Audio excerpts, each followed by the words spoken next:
Lachlan Ward, welcome to the podcast, dude. How you been? How you going, man? No, I've been good, keeping busy. Yeah. How have you been the past few weeks? You raced at Wakefield Park, didn't you, recently? How was that? Yeah, so we joined the Aussie Race Cars at the start of the year, as you know, and Wakefield Park was like my home track. Yeah. Even though I'm a Sydney boy, it was my home track because I've done 30 plus races there in a legend car. And it was pretty cool to be out there. Like all the officials were pretty stoked to see me up in a bigger category. We finished third for the round. We tied second. But yeah, we got pipped from the last race. It goes on results if you're tied. Yeah. So last race I finished third, which ended me third for the weekend. But yeah, it was a pretty good weekend actually. Yeah. How's the whole Aussie race car deal work? Because it's not really televised a lot, but it's like shown on social media. But how's like the point structure work and the reverse grids? Because you see a lot of that on social media, but you don't actually get to see what you guys do really. Yeah, so Aussie race, it's actually a bit different in most categories. Like I know like Formula Ford, you got say 25 points and it goes 23 and so on. Aussie race cars, between every single position is 1 point. Yep. So that's where you see like if someone has a 6-point lead, like that's huge in Aussie race cars. Like it's unheard of. Like people got 6-point lead. Like I know back like in 2014, like Darren Chamberlain, or a bit earlier actually, he had a 6-point lead into the last race and he just chilled around in 6th, 7th the whole race because that's all he needed. Yeah. And then, you got that reverse grid race, which, again, they're all about trying to give everyone a chance in Aussie race cars. So they used to do reverse full grid, but they changed it now to top 10. Yep. Reverse top 10 for the third race.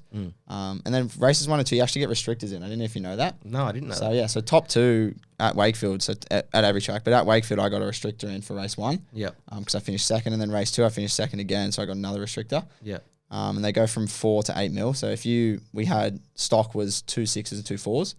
So after race 1 and 2, I had all 6s in. Yeah. And that again just tries to bring everyone back close to the field because if you can get better racing, obviously it's better for TV. And like at Eastern Creek, we impressed them so much that Tassie they gave us more laps. Yeah. Right. Because we are like one of the only classes that haven't had a safety car. For like multiple races and are putting on the best show. Yeah. And that's what I like about Aussie Lichtenberger spun out in front of the whole field, He didn't did. he? And there was still no safety car. Mate, I came around that corner, like turn 3, we're doing like 130 through there. Yeah. And just see this car pointing directly at me. I was like, oh, this ain't going to be good.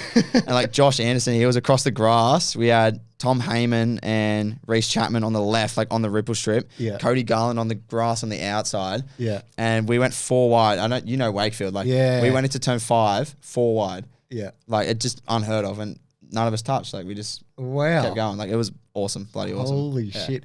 How's Scotty as a crew chief? I definitely like I do give him some stressful moments. Like I think I've always made it hard for myself from legend cars as well. I've always like even in Formula 4, like and I had probably more DNFs than anyone, and like still picked that championship. I don't know like what it is, but I just like to make things hard for myself. Yeah. And we even Eastern Creek, we blew the engine and then I went forward, then I went backwards and forwards and backwards in the races and just kept making and then losing spots just by like silly things like someone spun in front of me so I had to dodge them and things like that. And he just, every time I come in, he just tells me I stress him out. Like on track, I just stress him out. And I think at Wakefield, especially that race 3, like I was a bit annoyed at myself. Like we had good pace, but like the end of lap 3, end of lap 1, sorry, I think we were third, like just like that. And I just got stuck there. I just couldn't get past. Didn't know what to do. And I fell back to 5th and I was annoyed at myself more than Scott was annoyed at me. But I think because Scott and I have been together since like 2019, working together since 2019. That partnership, like we know, like I know he knows what I'm trying to say. I know what he's trying to say. We can bounce off each other really well. And I think we've learnt together and progressed together. And I think that's something pretty cool. Yeah, that we don't get with much people. Yeah, and with the Aussie Aussie legends, I mixed the two together. Then Yeah. Aussie race cars. So you're down on power. Does that give guys who are slower down the straight to beat you, and then you've got to try and beat them through the corners? Is that how it works in a way? Yeah, exactly right. So like you got the restrictors. They got the carby, and then they put like a little silver manifold type thing, and then it's just a bolt and just goes in the restrictor, so it restricts the air intake. And like at Wakefield, it's not really a power track. It's not that much of a power track. So you get 2 6 mil restrictors in over everyone else. It doesn't make much of a difference.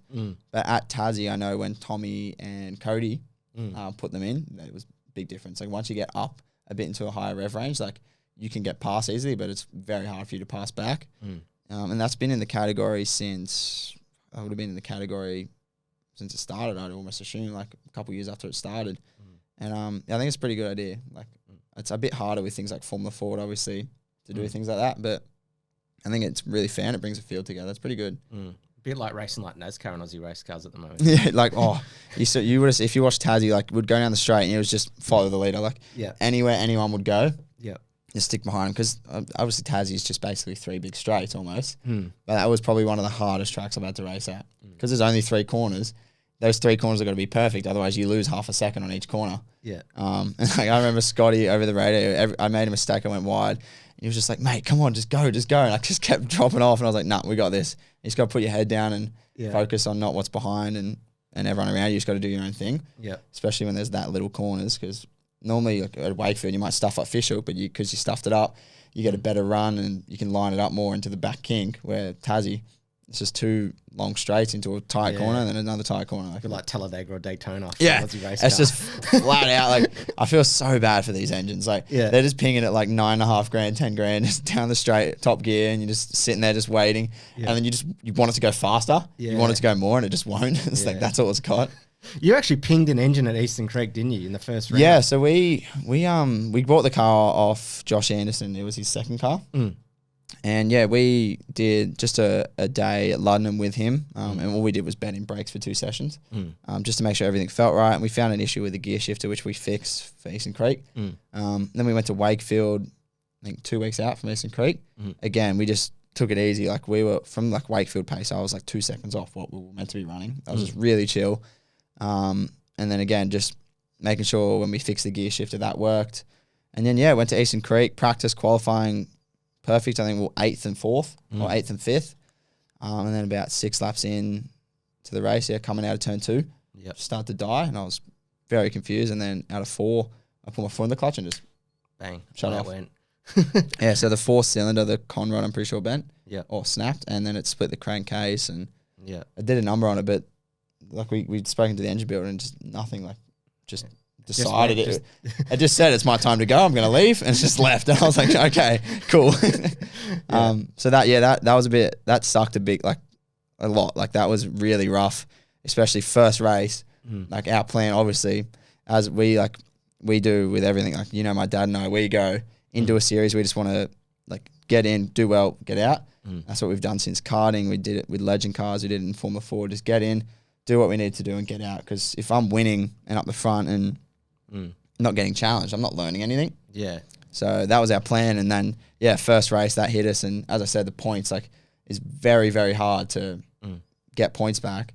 That killed me straight away. Yeah. And you're 3rd in the points now at the moment, aren't you? After Wakefield?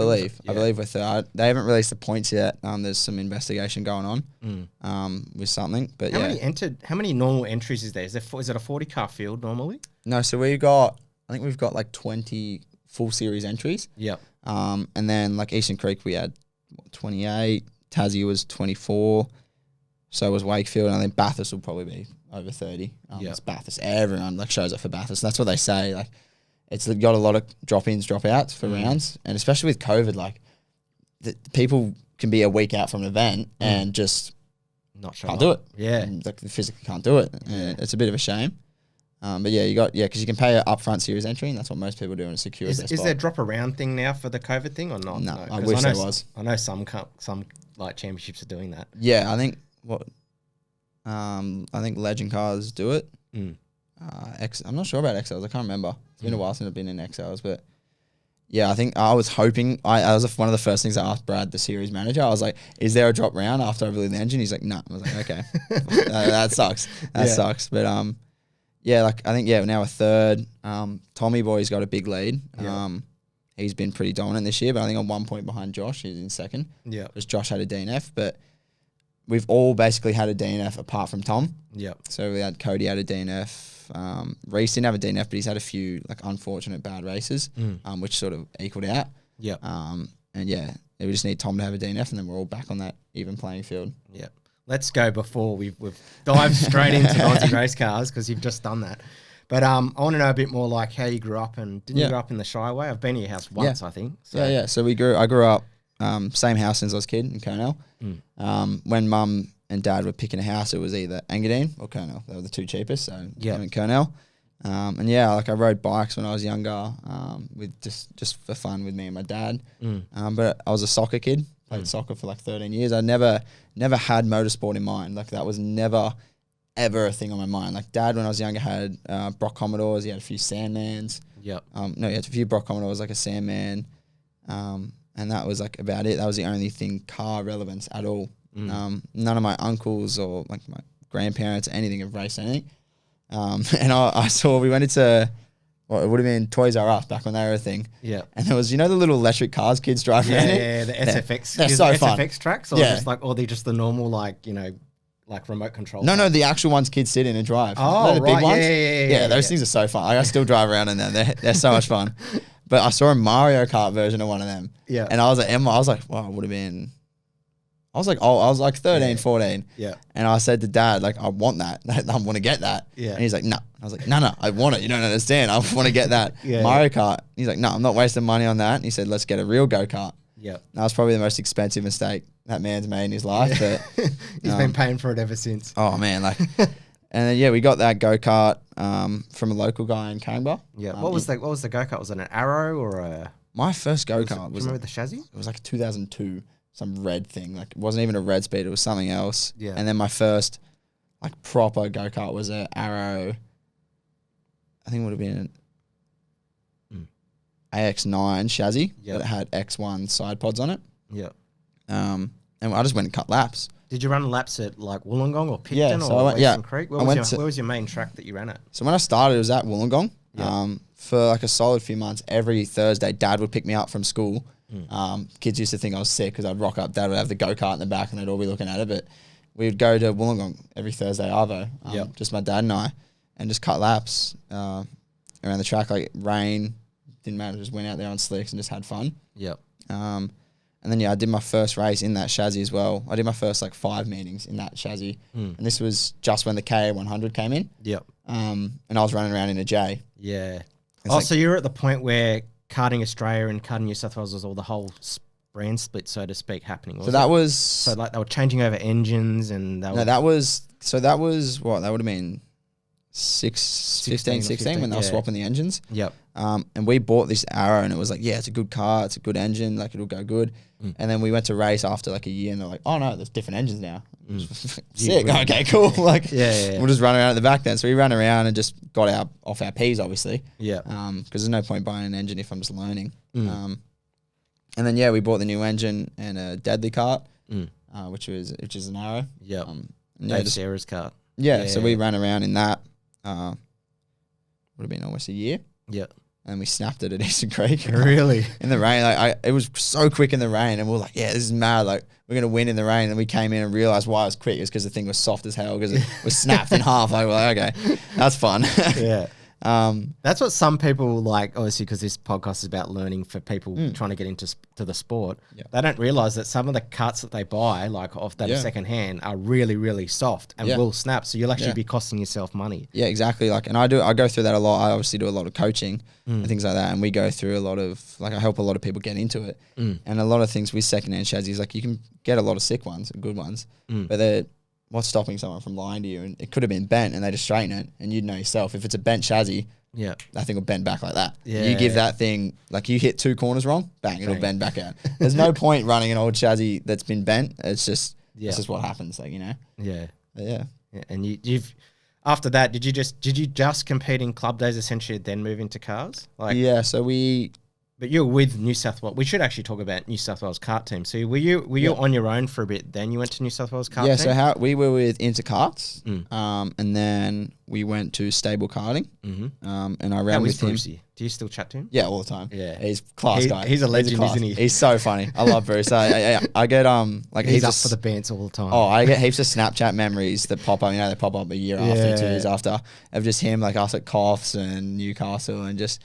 He's a class guy. He's very funny. But we were with him doing our setup and all that and our engines. And then in that period as well, I started New South Wales kart team with Christian. Oh, so you started that with Christian yourself? Okay. Yeah, so me and my dad, Christian and myself, we started that. We were the first team members and we thought there's just a market for it. Like no one in the category, like you know yourself, no one wants to help people get into it. Yeah. There's no team. You go to a team like any team like Top Gun or Tom Williamson, like they're awesome teams, but they want you to be up the front. They want you to cut laps every single week, just get fast. They treat it as more like a state, national, professional, international level. Yeah, and there's a gap where there's guys, as you said, that are learning. Yeah, and there was no club, no team that you could go in and just have fun. Like go in, have a laugh. Everyone helps each other in that team. So now I'm the mechanic, the head driver coach and mechanic for that team. And every race we go to, like someone will blow an engine, that thing will be changed in 5 minutes because everyone will stop what they're doing, go help them, change it. Like you got David Driscoll and Daniel Driscoll, like prime example. I met them at a karting festival day thing Dad put on when Dad was the Karting New South Wales Junior Development Officer. Yeah. And we met them, and I've been with them since the start, and they're a perfect example. Like he had no clue, no motorsport background, nothing. And now he can go to the track with Daniel, change his setup, change his sprocket, take an engine off, put an engine on. Like it's just... They've got to be the most passionate, like father and son I've seen on the internet for sure. Oh, I love them. They're honestly, like, Daniel is a really good kid, and so isn't he a huge fan of Scott McLaughlin? Yeah. No, well, Daniel's a tricky one. He supports whoever's winning. So at the moment, I think he's with Gizzy. And I don't mind that. I'm a Red Bull boy. Like I remember when I was young, Jamie Whincup sent me a video saying happy birthday. Really? Yeah, mad. He said good job at one of my races. I won my first go-kart race, and he sent me a thing saying good job. Yeah. His mum's friend is friends with Ronnie. Yeah, it was mum. Yeah, Ronnie's friends was like his nutritionist or something like that. His coach. Yeah. And got him to send a video. Yeah. So ever since then, I've been Red Bull boy. Yeah. So I don't mind that Daniel's now supporting a Red Bull team, which is good. Does your mum and Ronnie get out on the piss all the time? Do they get loose, or do they just fantasize about that on Facebook? And they're not bad. Like mum and Ronnie go out every now and then. Yeah. But I look up to my mum a fair bit. Like mum, she's a pretty cool chick. Like she just says it how it is. Very down to earth. No bullshit. No, she's just I love my mum. She's very good, and she keeps you humble as well. And that's like a good thing. Like my dad. You know my dad, he's very hard on me, and he likes to, I could win a world championship and he'll just say, oh, why didn't you win two? Like he'll just keep going, like just try and make me better and better and better as he can. And my mum's like that, but does it in a different way. So I look up to my mum. Does your dad do that with Bo though? Because Bo's going for a professional soccer career, isn't he? Is he still going for that? Yeah, so my brother played for Sydney FC last year. Yeah, and now he played for Sharks, went to Sydney FC, and it was just too hard. Go to the city, like Macquarie Park, every day in the morning and afternoon. It just becomes a lot. So he went back to Sharks this year, and he's doing well. He's out at the moment as an injury, I think. How old's he? Is he the same age as you? He's or just 17. 17, okay. Yeah. Yeah, so 2 years younger. And he's doing well, but he's actually smashing in the music industry at the moment. Yeah, right. So he's in a band. He played a big gig the other week. He had like 300, 400 people there. He was a support act for a band. Wow. He's doing really well. So does he want to go more the music route because of your family's background, or does he want to stick to like sport? Yeah, look, I don't know. Like he's a very sport, like anything sport he'll watch. Like I'll come home some afternoons and he's watching TV, watching footy highlights from 2012 or something. Yeah. Like something like that. Like he could name to you any player in any footy team or any soccer team, or just he's one of those kids. But I've seen like the passion in him with music. Like I haven't seen him drive for things like soccer and like anything else he does as much as he's driving music. And like he's doing well, like fair game to him. Like he can write a good song. What's his band called? We might as well just give him a shout Sunset Avenue. Sunset Avenue. So my mate Rick is his guitarist, who I was in a band with. And he's got Jet and Josh, which are his mates, and then he sings and plays backup guitar. Yeah. And you guys, obviously your parents own a studio, so do they hang out there most of the time after school and whatnot? Like, how's it work for like you boys anyway? Because you're more the car route, but we'll talk a bit about your brother. So what happens in his like daily life? Well, he's still at school at the moment. He's in year 12 at the moment. Yeah. And then he normally he trains like 4 nights a week. And then game on Saturday, and then one morning a week as well. Like just ridiculous. Rep soccer is insane. I don't know how they do it, but he sort of goes to the studio. I'd say maybe he doesn't really go to the studio. My mate, he's got a little container set up, and they've got instruments in there. And then our neighbour across the road, which is in his band, he's got the same sort of thing. Yeah. And like for a solid year there, that's where we spent most of our hours, just having fun playing music. It's really good to switch off music. But yeah, he goes to the studio and records once every week, maybe once every 2 weeks. Yeah, right. So your neighborhood, you just said that, is like the one of the band members is across the road. Is that actual street really close? Yeah. together? So we got Rick, myself, Bo, Jet, and Josh, which they're Rick and Josh and Jet and Bo. They're Sunset Avenue. Yeah. We're all from Cornell. Yeah, right. So the whole Cornell community kind of meets up in some sort of way every now and then up in different streets and whatnot, do they? Yeah, we used to play, like I remember as a kid, like out the front playing soccer, we'd have 2 teams of 8 just going against each other. Like kids would just down the park. Yeah, you just go play soccer, or we'd organise like a big game and we'd have like teams of 12 against each other, you know? Like, yeah. It's really good, Cornell. It's like a little fishing village in the middle of the city. Yeah. Like it's just... I've actually been there before I went to your house. I was actually on it as an extra on Wolverine, the set. Yeah. Did I tell you that story? I'll tell everyone now because on the podcast. But what happened was they set up the Wolverine set, and it was the whole like prison like thing where if you see it, one of the Wolverine movies, how this big thing's coming down, it's gonna get the Wolverine anyway, and he jumps into one of those things anyway. They're punching out the prison sets, and everyone's there's like 30 guys in these little prison sets. Anyway, long story short, I'm one of the last guys to fall out of like the prison sets, and there's these little steps, and I tripped over the steps, and they've actually done the whole thing like it looked like a beach. You didn't know because we were there at 4 a.m. in the morning, and I actually tripped over.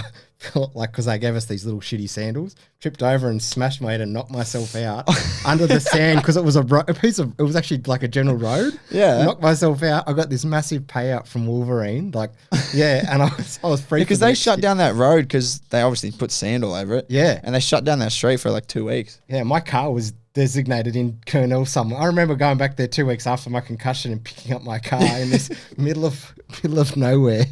It is, eh? Yeah, I didn't know where I was, but I didn't know where it was until they had to check me at the Shire Hospital. Wow. But yeah, it just reminded me, like I was like, far out, Cornell is actually where the whole thing took place. But yeah. Yeah. Okay. Well, even Mad Max was filmed in the city, and I think they filmed parts there as well. Because there's not much traffic, and you got the national park and a beach, and they can shut down roads easily. I think they go there a lot. Yeah. Are you a fan of the Cronulla Sharks? Because that's that way too. Yeah. You are. You are a fan of the Sharks. I know you're a Bulldogs fan. Yeah. I know you're a Bulldogs fan. fan. Don't talk about them. They're shit. Mate, Sharks lost to the Broncos last night. That was a horrible loss. Yeah. That was surprising. I don't know. I at least wanted you guys to beat them. We started off so good, and I don't know what happened. You play the Bulldogs next, it'll be a bye anyway. Oh yeah, points. easy win. Just got to get the point difference up. Yeah. So we got my brother and my dad. Yeah. Dragon supporters. Oh, are they Dragon supporters? Yeah, and then you got my mum and myself as Sharks. Yeah. So anytime there's a Sharks versus Dragons game, like me and my brother just at each other the whole time. Yeah. And then my sister randomly out of the blue she was like 4 and just goes, "Oh, I like rabbits." Yeah. So she support rabbits because they're a cute little creature. Yeah. I don't know why she decided to do that, but yeah, she supports rabbits for some Did your mum and your dad, between you and Bo, decide try and edge you towards each team when you were growing up, or did you just go, "Oh, Sharks are down the road, I'll go for them"? Yeah, I think I went for Sharks just because they were close and that's who most people went for. Yeah. My brother went for Dragons because he used to be a kicker when we both played footy. He was just they just sub him off and then sub him on to go kick a goal. Yeah. They'd score and then sub him off. He was really good at kicking. That's why he plays soccer. Yeah. He can kick a ball past halfway. Wait, so he played reserve grade for the Sharks, did he, or was it? For soccer. Oh, for soccer. Oh, okay. No. Bo played for Stingray. Both played for the local team. Yeah. Colonel Stingrays. But yeah, they sub him on and he'd kick the goal and then sub him off. Yeah, right. And he loved Jamie Soward. Yeah. And when at that time when we were playing footy, Jamie Soward played for Dragons, and I think that's how that happened. Yeah, okay. But yeah. Yeah. And you're just a huge... Have you been to any... Do you go to many Sharks games or not with your mum and your parents? Oh, not really. I wouldn't have been ages ago when I went, but I go maybe once a year or whatever with my mates, but I'm normally at Wakefield or Eastern Creek or whatever, racing or coaching, and I just get home, I'm tired. Last thing you want to do most of the time is go out. Is that why your helmet though is the Sharks colours? Well, or is it more just the Cronulla Shire? No, I really think I've always loved Sharks. Everything since I was a kid was always blue, black, white. Yeah. Everything. Well, it's cool colour scheme. Yeah. I reckon by sick. far your Aussie race car, by the way, out of all your cars you've had, is the sickest shit. Oh, for sure. It looks, you got to see it in real life as well. It's got like a sparkle to it as well, that blue. Looks like 1-800 for promo. Yeah. Smash that car. It looks so good. I was going to actually mention them. So good. That's a good lead. Yeah. They killed it, honestly. Like I designed it all with him, and then we gave him the car and he said, look, I'm going to change the design a bit. I'm going to do different things. Do you want me to send it to you? I was like, no, I trust you. You do it. Yeah, I saw it for the first time. I was picking it up. I was like, yeah, that's sick. That's sick. So you're a bit of a hustler because a lot of race car drivers, as we've spoken off the podcast, which is true, a lot of them do come in with money for racing. Oh, yeah. So, but you've had to, as you said, your dad's a hustler and you don't really have much bar a music studio when you were a kid.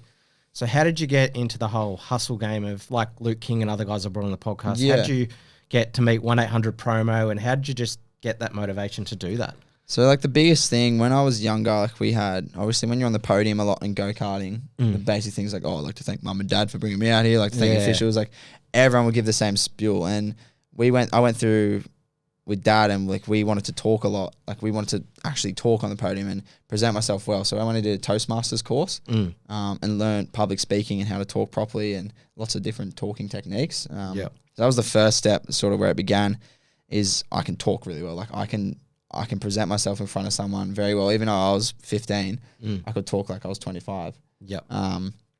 So we had that, and then just everything like I do in my like off time is just to try and help them. Like all my posts, like every single post they're tagged in, every photo. If you look at my page, it's not just one single shot of the corner of a car every time.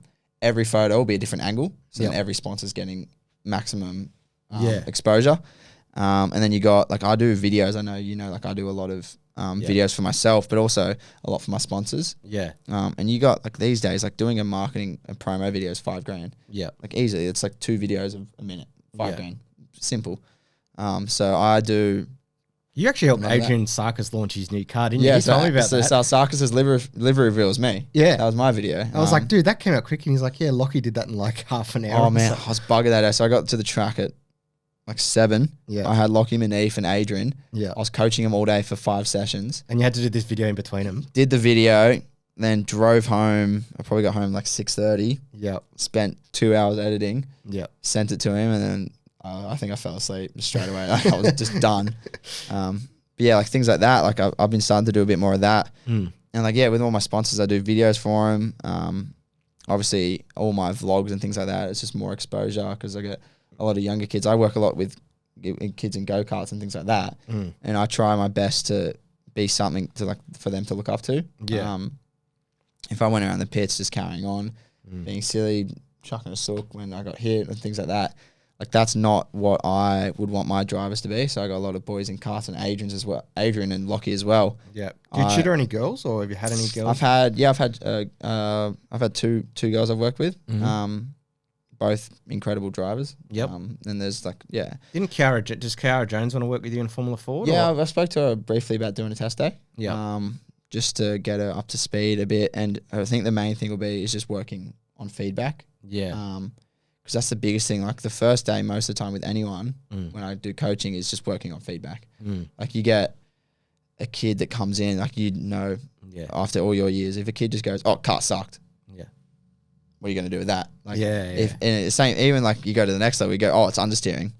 Again, understeering. Yeah, it's cool. It's understeering. We can fix it. But if it's understeering at the start, the middle, or the end, I can change 3 different things to fix that. Yeah. Like if it's at the start compared to the middle, there's 2 different things you're going to change. So.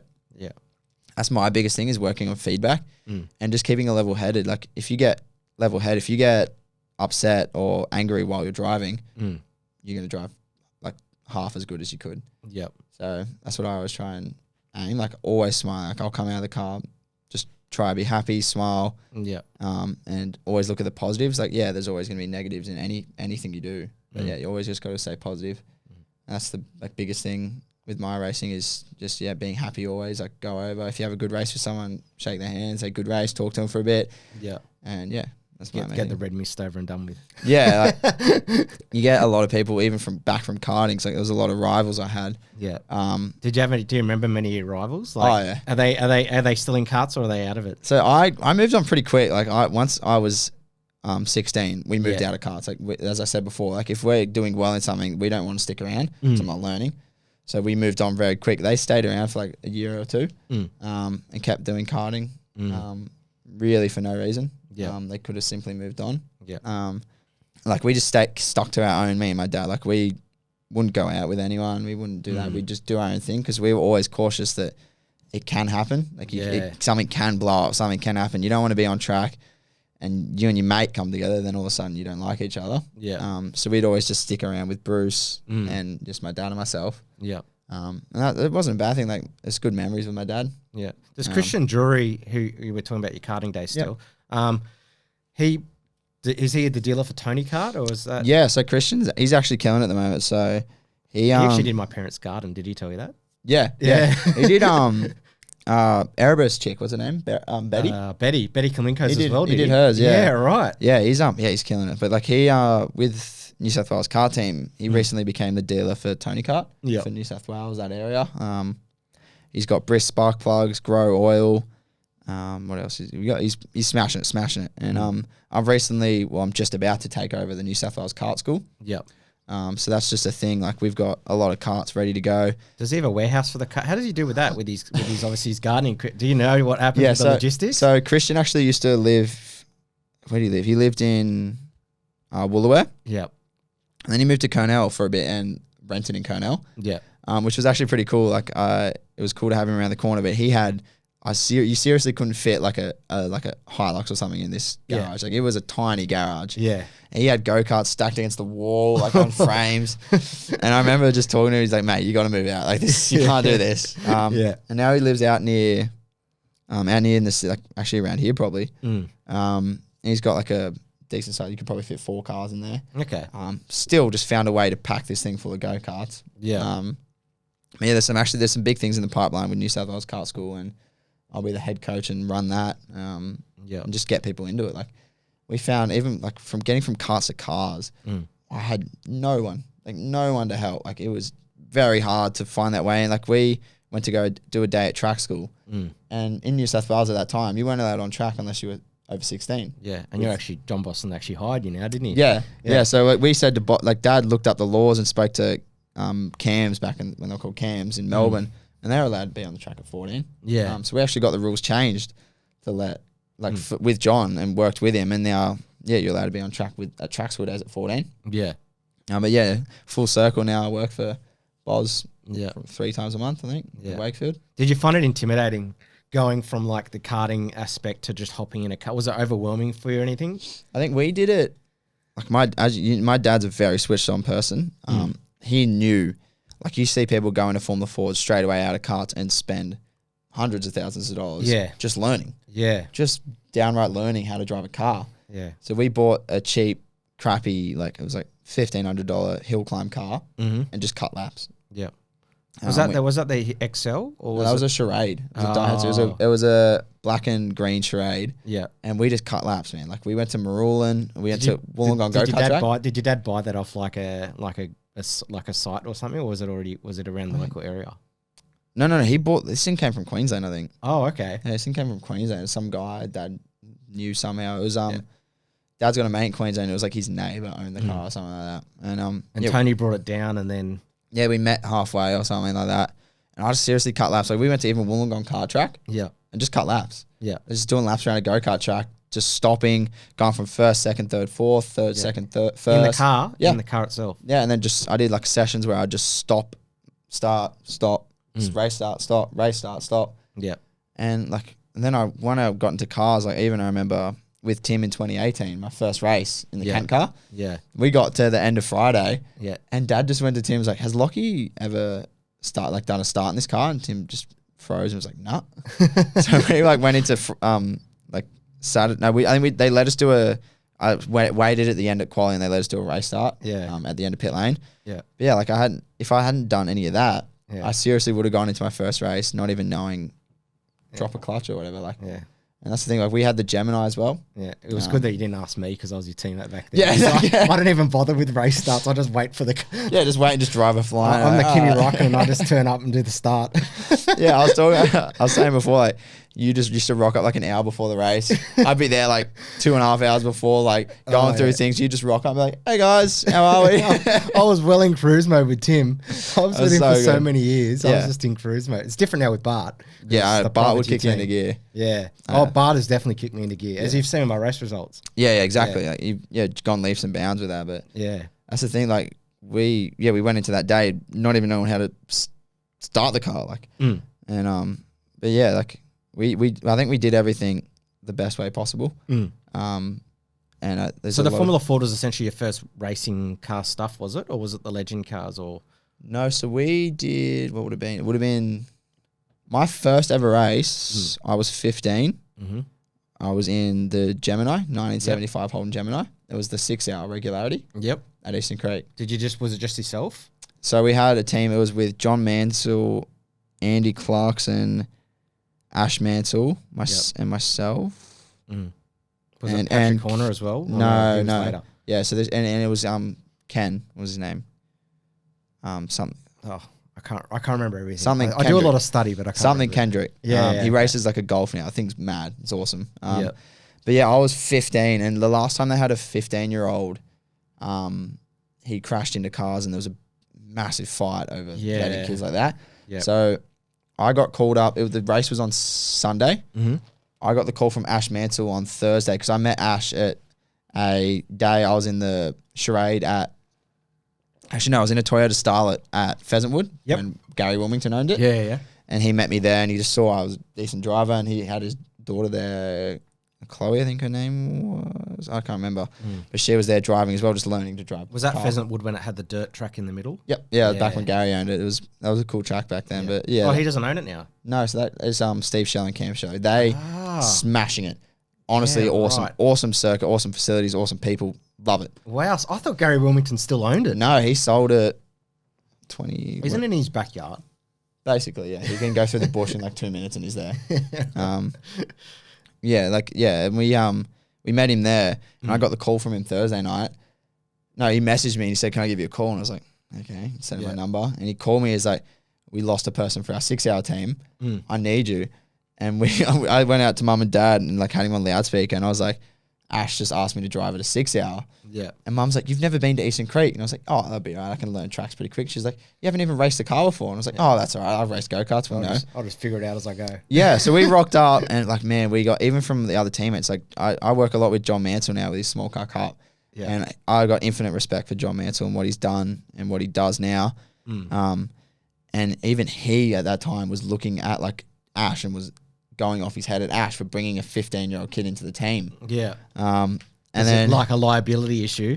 Yeah, that. And like, to be fair, I would never do that. I haven't seen the track. I haven't been around the track ever. Yeah. So a fair game to him. Like, I wouldn't do that either.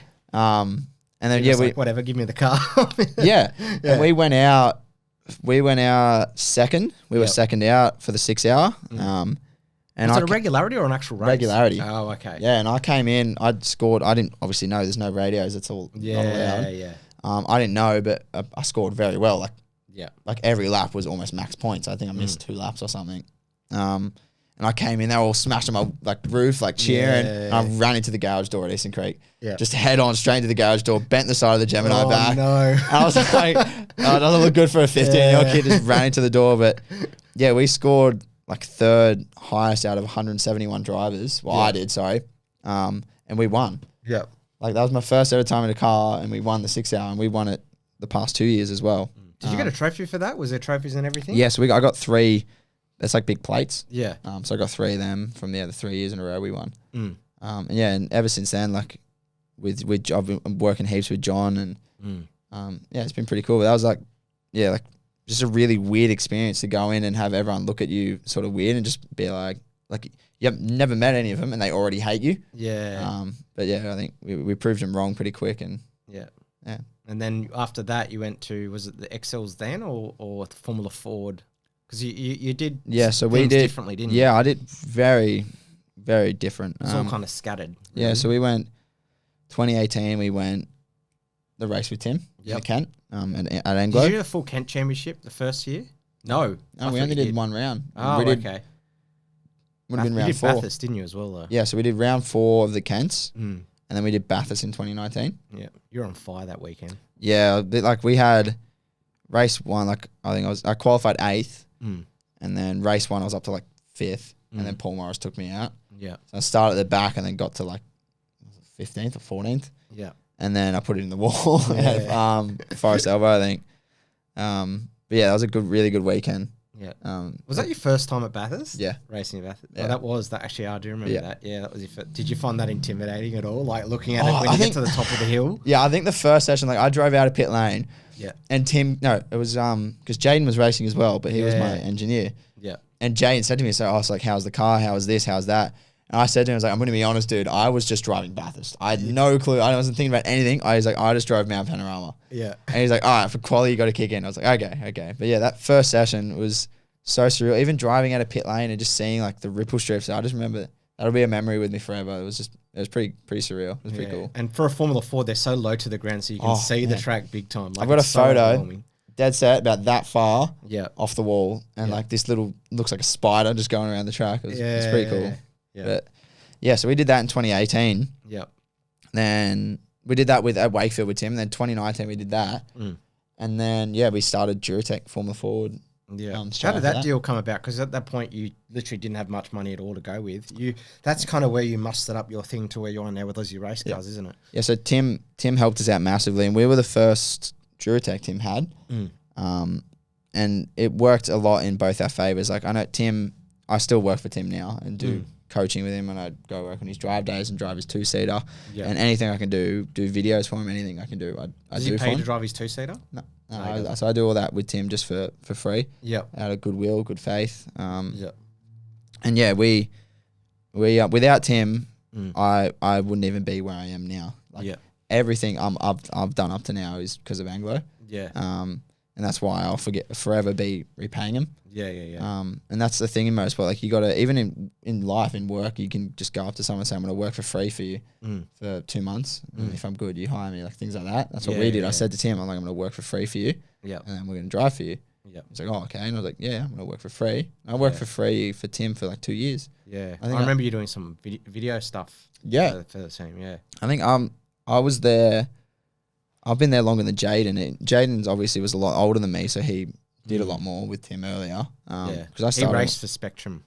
Though. Yeah. I was there. And then he came across and worked for Tim. Yeah, I was at Tim since I was 14. Yeah, I've been at Tim's for 5 years now. Yeah. So I'm like the youngest. How did that deal come about though? Because you were racing, like as we know, because we were racing the same league back then, or the same series. I was in a Magale, and most of the cars are Magale or Spectrum. So you're actually you were the only car that was not literally a Magale or a Spectrum. Yeah, I remember.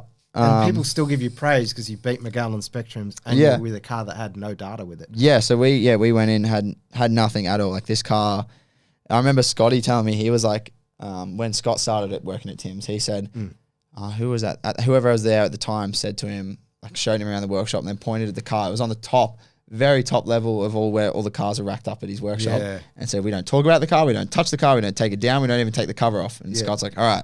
Yeah. And that was that car. Yeah, it just said it was just the most annoying thing to work with. Yeah. It had lots of electrical issues and all that.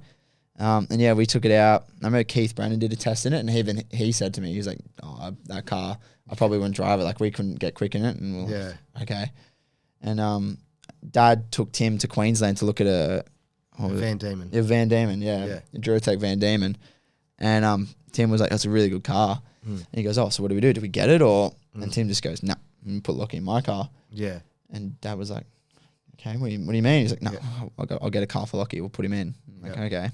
And even Gibbons, because my main rivals were Zach Bates, and who's doing really well in Toyotas. Yeah, and Cooper Allen. Yeah. Which were both Lockie Gibbons drivers, and me and Lockie are really good mates. Like we've always been good mates. And he said to me, I still remember it to this day. Like he came up to me at the end of the last round when we won. And like the first thing he said, he looked at me, he's like, I don't know how you did that.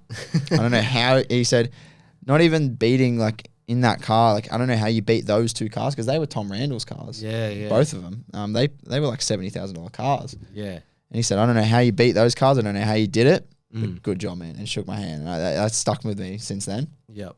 But I think it was a handful. But That's the thing. Like, it worked in Tim's favour. Now he's had that car. He had Jordan Mazzaroli in it. And then he's got Pat at the moment in it, running around. He's actually got 2 cars, so now he's actually feeding off both. Yeah. So I drove that.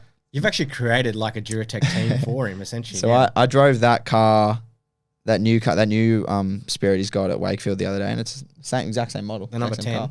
Yeah. Yeah, right. Yeah, so I drove that at Wakefield just to see if anything was wrong with it or anything. Yeah. Yeah, okay. Yeah, but he's doing well. Like, that's what he needed as well. Like, just to get out into that Duratec. It's a different field, obviously. And Tim, he's been in Formula 4 for probably over 20 years. Like, he knows what he's doing. And it only took someone like myself to get in the car and him to learn at 1 round even, and that was it. Like, he was going to be quick. Yeah. And we knew that. But yeah, that thing was a fun car to drive for sure. I think New South Wales, and we're talking about like New South Wales at the moment with the state series, they need more tracks than, as we were saying off air, they need more tracks in the country to race at. Yeah, well, I think Pheasant Wood are extending very soon, like end of this year it should be done, like phase 1 or whatever. Yeah. Will that be like a Wakefield type of like how will that work? Because the current track's more like a I don't know, like a track day type of, because it doesn't really have a pits and whatnot. It's like, kind of like Luddenham. Yeah. I don't know how many people know. I know they've told a few people, but it's going to be big. Yeah, like bigger, longer than Bathurst. Really? That's their plan. So they got phase 2, which will take it out to 4Ks. Yep. And then next it'll be like a 7.2K track. And they're going to get it Motorsport Australia approved, are they? Yeah, they want everything there. Okay. And is the current track going to be like a side track really, or is it? No, it adds on. So it adds on. I don't know if you've been to Pheasant Wood. So you go over they call it the speed bowl. Or the speedway, and then it goes up, and it's a double right. Yep. So instead of that double right, you're going to go straight onto a kilometre long straight. Yep. So the speed bowl will still be there, won't it? Yeah, that whole section will be there. Yeah, okay. And then they can just cut. It'll be like the bend. You know, you've got 6 different layouts of the bend. They can chop and change and do whatever they want. Yeah, right. Like that. Okay, cool. Yeah, it's gonna be pretty sick. Mad. That's sweet, because I want more Motorsport Australia tracks. Especially with Wakefield at the moment. Like, they're dealing with a lot of shit, so you'd know. Yeah, I feel bad. Like, I get along with Dean when he used to run it, and all the Wakefield staff. Like, I get along with them all very well. Like, you got Glenn Nichols, who is a fan of mine and a mate of mine, really. Yeah. And like, he's been there for ages, and you got Kate and Judy and all the staff there, man. Like, I just feel bad for them. Yeah. It's just what they're going through is just unnecessary, really. Yeah.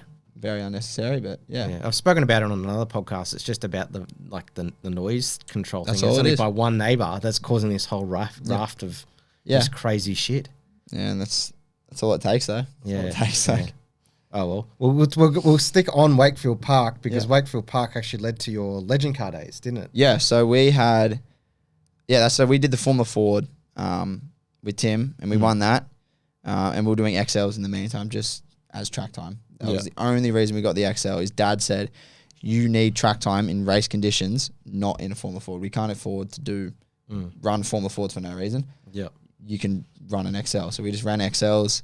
It was just top 5. Like, we didn't spend the money, so we didn't expect to win. We just wanted to do it for track time. And then we found Legend cars. So when they were in Goulburn, the shop, you'd always drive past the shop. Go past it, And we were just going back one day after a Formula 4, and we just looked at it and like, let's just go check it out. Yeah. And we walked in, and we were met by Sam and John. And man, it just, the whole experience of the cars, it just looks sick. And then they had a big drive, come and try day, and we drove one, and like, we were really quick.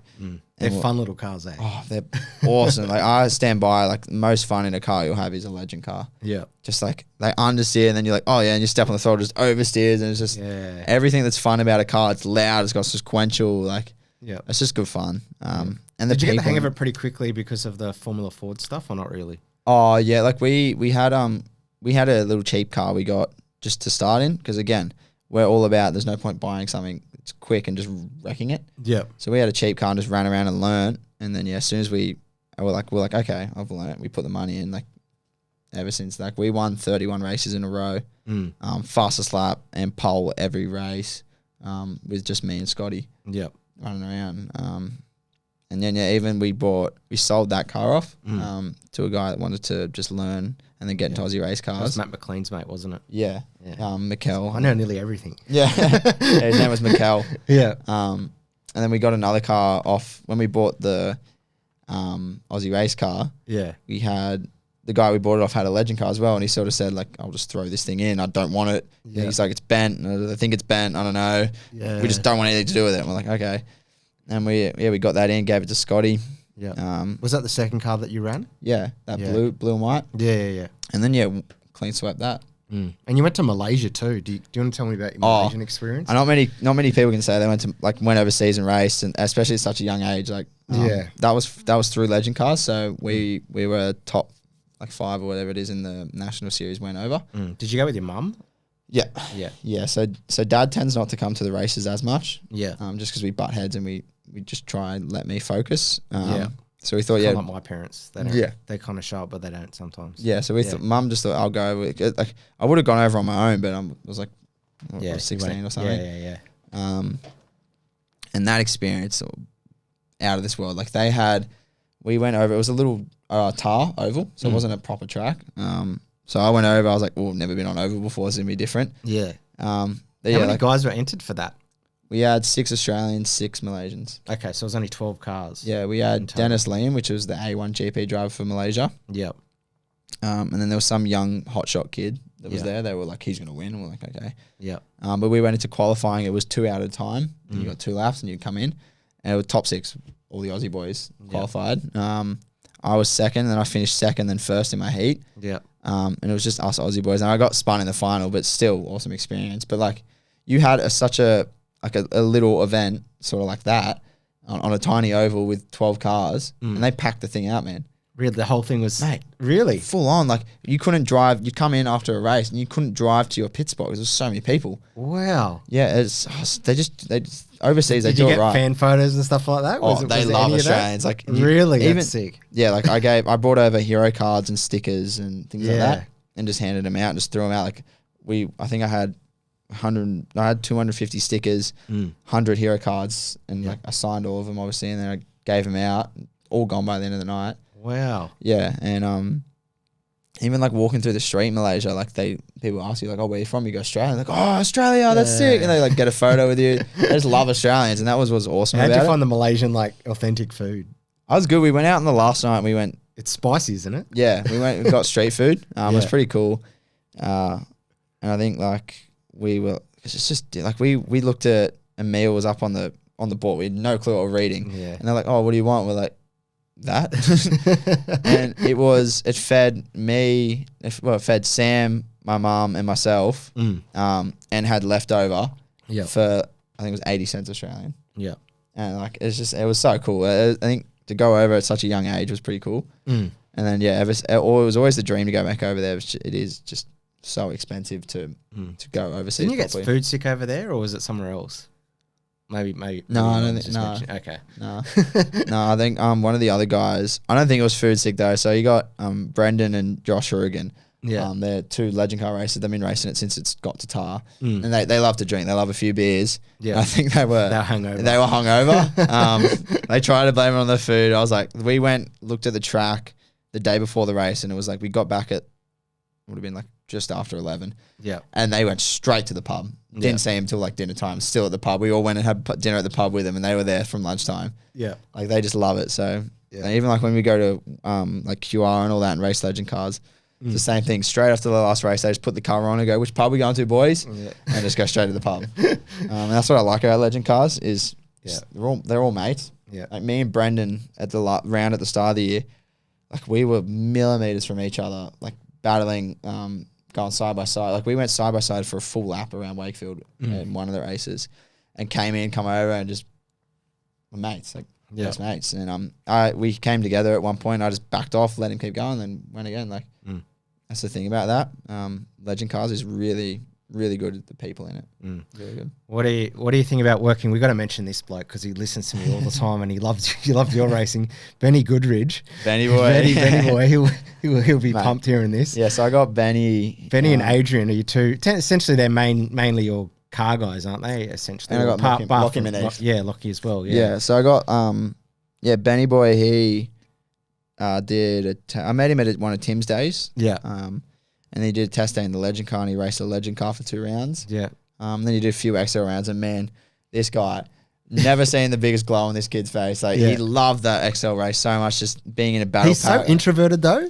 And he doesn't talk much, but when he's excited, you can tell. Hey? Oh, he's the nicest guy ever. And like he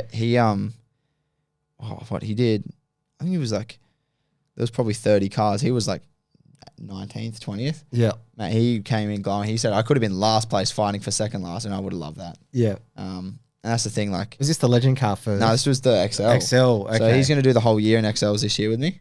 That's his plan. So he's getting his stickers done. He's got a cool new logo done. Yeah, right. So he's going all out. Yeah, so he's doing well. He's doing well. And I pride myself on helping people. Yeah. Through, like, I've taken Adrian from karts to cars, and Lockie from karts to cars. Yeah. I'm just going to help anyone I can. And like, just if I keep going up, I'll just take people up next level behind me. Just keep going. Bloke got his Facebook hack before I did. Yeah, I know. He's more famous than I am. He was like, man, I got my Facebook hack. Can you share? I was like, yeah, that's fine. I was laughing at that. I was like, dude, how did he get his out of everyone? He had like 150 likes as well. So I was like, what are you going to gain? Yeah, I know. Like, what's the point of that? I don't know. Yeah, but he's doing great though. He loves it. He just loves car racing. Yeah, he came to Wakefield and was helping me out for the Aussie race car round. And was he a crew member? Was he a bit? Yeah, was he helping out? Massively. Yeah, right. Yeah, so he was timing and telling Scott what to tell me on the radio. Taking tires off, just anything he could do, getting tools, like whatever. What about Scotty? With Scotty as like your main crew chief and Mike's mechanic, can you explain a bit of how his like race shop works? And it's located on his property, isn't it? And then so Scott's got a big like big garage. Yeah, big garage. Yeah. And he's got my Aussie race car in there and a few Legend cars of his own and ones he's doing for people. Yeah. Is he essentially now the Legend Car Australia dealer for New South Wales? How's that? How's it all work? No, so he's so what we did, obviously I won so much in Legend cars. And like at the start, obviously it was we just kept getting quicker and quicker. And we just kept setting the benchmark higher and higher and higher. Yeah. And we got to a point like people were coming up to me and being like, oh fuck, like what are we gonna do to okay, we can't physically catch you. Can you slow down?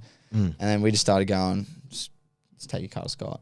Yep. Like just because we're very open. Like I trust my ability to drive. If I can drive good and outdrive someone, I know I can, and I don't mind. Like even in go-karts back in the day, people used to complain, and Dad used to just roll up, put the go-kart in front of the tent, and go, do whatever you want to it. Yeah. Look at it, copy this, copy that, and he just goes, you can drive better. Don't worry about it. Yeah. That's what we did with that. We just said, go to Scotty, just put my setup in it. Yeah. And then anything other than that, it's your driving, you know? Yeah. And that's what we're sort of doing now. We're starting our own little team. We've got... You're crewing for Scotty when he races now, isn't it? Yeah, so I'm going to go to Queensland with him. Yeah, reverse Uno card.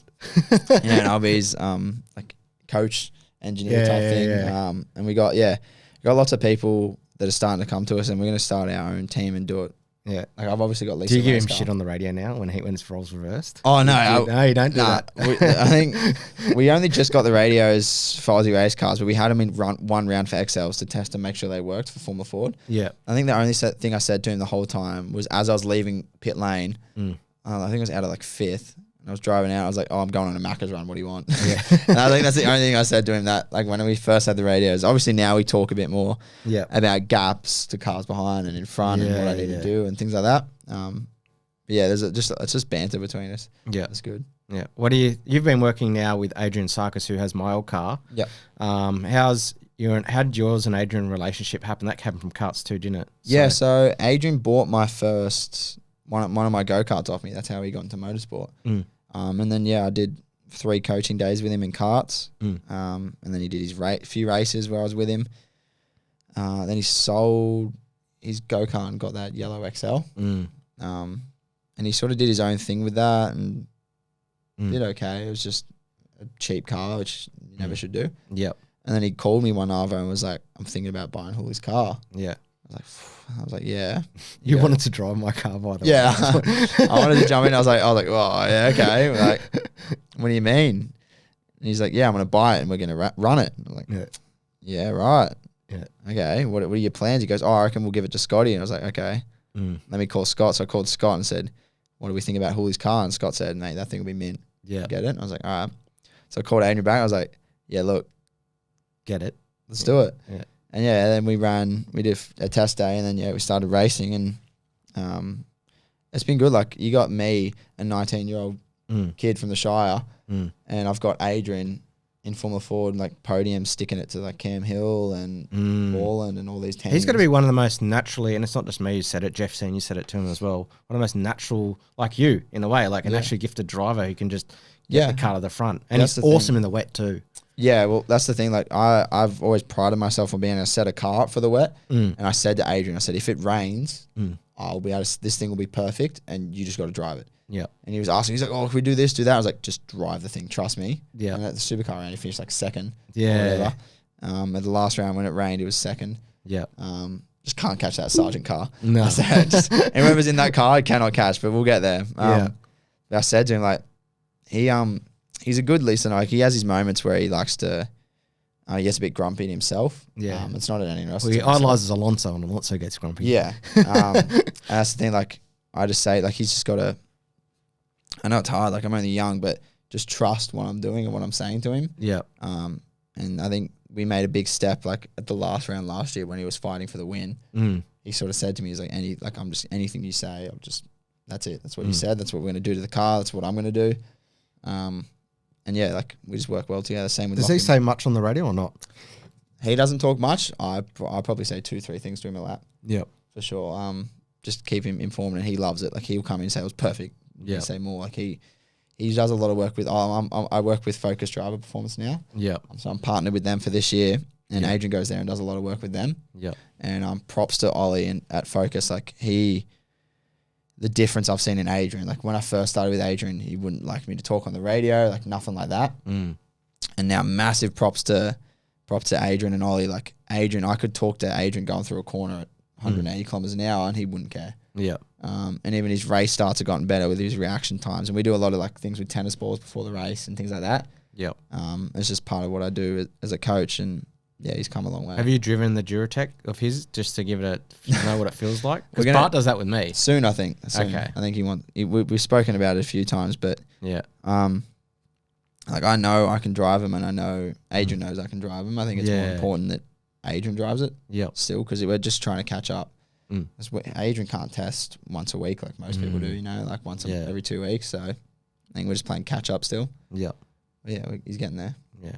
So what are your future goals? Are you going to do the Aussie race cars and focus on something else, like try and win that? Or yeah, obviously, like we've got Aussie race cars. We want to win that. And our plan was to try going and win it this year. And like if we didn't have the DNF, we'd be second. And like in reach of first. Like Tom's been quick all year. Yep. But we would be in reach of first. And there's something going on at the moment. There's a bit of a discussion. So we haven't got points from last round yet. Because there was an issue. They asked for his engine, he didn't hand it over. Yeah.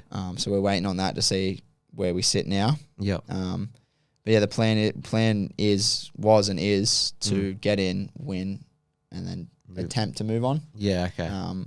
We strained ourselves with the engine blowing at the start of the year. That really hurt us. Yeah. Money wise, because I'm a uni student, so I was going to say that next. Yeah, I'm a uni student. I can't work full time. Dad lost his job during COVID, and Mum works in an office at a school. Yep. So we're not like it's a common misconception. Like we've had a lot of the time, people even in Excels thought we were rich, and Lindsay Martin and like that family told everyone like I actually don't think they are. Like they're just hardworking, like and just getting by. Yeah. And like I don't do anything else apart from work and race, and then go to uni. You had to scratch together to get that car, didn't you? That legend car that you currently drive. Like it wasn't easy for you to get that car. Do you know what I mean? Like most people, as you know, in that class, some people have two cars. Oh yeah. That Aussie race car, that was everything we had. We put into it to get it. And then all my sponsors, like I got Productivity Bootcamp, which have been with me from the start. Munro Spall, Bold Trailers have been with me from the same with Simpson Australia, actually. They've been with me from the start.